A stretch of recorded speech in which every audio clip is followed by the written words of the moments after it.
Imagine, if you will, a world where people can't reproduce. A world where everyone is a sterile version of themselves. A world where everyone lives alone and has all their basic needs provided for without having to work. A world called Barbie Land. Alright you guys, I'm finally doing it. I've been wanting to make this video for months. There will be positives and there will be negatives. I'll start with the negatives so we can end on a positive note. I'll mainly approach this from a writing perspective because after all, I am a writer. Also, if you would like to see me host other writers on a podcast style live stream, go ahead and check out Creativity Cookout on my channel. Remember, this channel's gotta grow, so smash that like button and ring that bell. Smash, smash, smash! Yeah!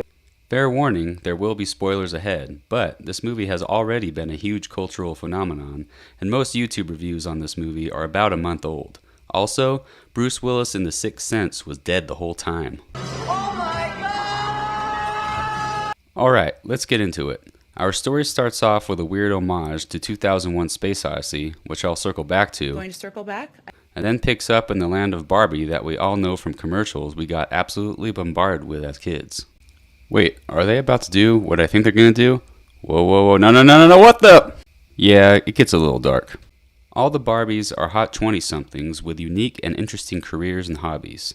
Except for Midge. Midge is pregnant, which isn't very feminist, so the other Barbies treat her as a leper. The Kens are men in modern America. Basically a bunch of homeless, depressed simps. Where do the Kens stay? I don't know. All is well in Barbie Land, just as the major corporation that created it intended. Then, Barbie has an awakening that is all too rare in American society. I mean Barbie Land. You guys ever think about dying? After seeking some advice from a fellow Barbie who has had similar struggles, our main Barbie realizes that she has to journey to the real world. Her main simp tags along. Then, Ken learns of a world built not just for Barbies. It's part of patriarchy. Ken promptly returns to Barbie Land with this knowledge. Barbie makes some new friends in the real world and returns to Barbie Land, only to find the Kens have taken over, and the Barbies are happier? And then, the Barbies have to kidnap and brainwash, liberate each other into returning things back to their original state. The end. No, really. That's the end, because the writers had no conclusion after that.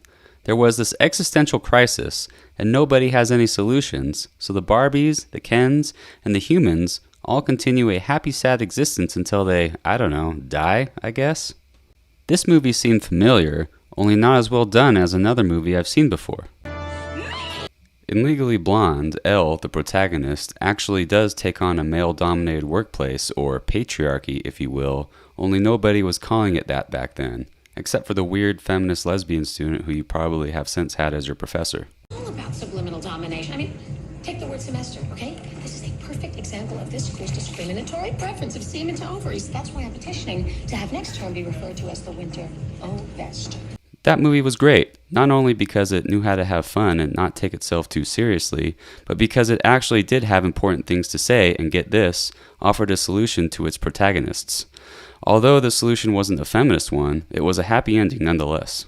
20 years later, Legally Blonde is still relevant. Why? Because it speaks to people who live in the world as it actually is, not people who live in some abstract version of this one. That's why people still talk about Legally Blonde.